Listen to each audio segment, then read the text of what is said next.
Shmonty here, backstage at UFEST, and first interview of the day. We got Mikey with Islander. Thanks for taking the time, man. Thank you, brother. Saw the photo on Facebook. New Islander album in 2015, so looking for something? That's what we're hoping for. I don't know if it'll come out in 2015 or anything like that, but we've definitely started working on some new tunes, and I think that, in this day and age, people have gotten so their attention spans are gone with Twitter and Facebook statuses. So I think they expect music to be like a tweet or a Facebook status now. So we're just trying to keep things fresh.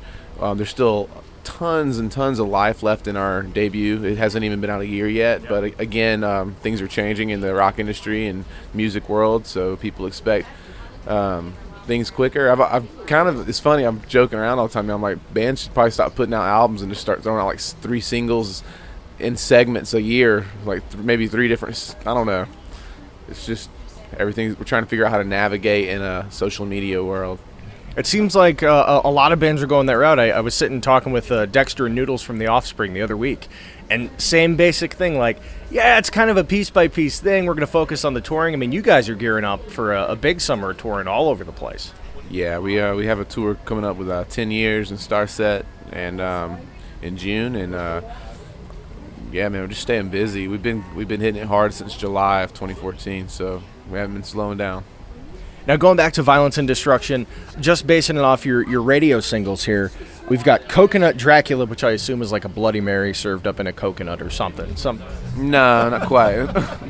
And you've got New Wave. It gives you, and then Islander, it gives you that very airy Caribbean feel. And I mean, even today, and I'll post a photo of the digs you guys are set up in here at UFEST, it's a very tropical feel with Islander if someone doesn't get to know you first. Yeah, well, I think they may have done this as a joke to us today. I don't know. Like, it's funny. Like, the whole thing's like a tiki lounge. But yeah, I mean, we just chose a name and ran with it. None of us are, out here like trying to. I don't know. We didn't think any band name would be cool, so we were just like, one word, pick it. Islander. There it is. What are some misconceptions you think that there are about you guys? Because there's like, just looking online, if you Google Islander, you guys fall under just a million different categories: new metal, rap metal, alternative metal, Christian rock, post-hardcore. I mean, how do you define it to someone who hasn't, had the time to get to know Islander yet? We always let people know that we're just a heavy, catchy band. All those things that are listed on Wikipedia are false. And now, touring around, have you guys had those moments where you're playing festivals or you're playing on tours with bands where you take a step back and you just go to yourself, okay, I'm sharing the same stage with blank, holy cow?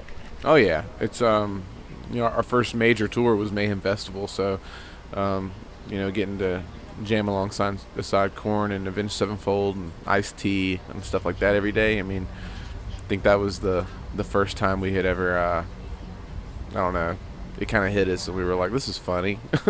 Very cool, man. Well, Mikey, again, thank you very much taking the time today out at UFEST. Violence and Destruction, it's out now, new album. If you want more details, just follow these boys on Facebook and Twitter. I'm sure you'll let everybody know as things are progressing. Yeah, absolutely. Facebook.com/IslanderOfficial, and you can follow us on Instagram and Twitter at Islander_band. Awesome, man. Mikey, thank you very much for the time today, brother. Appreciate it, bro.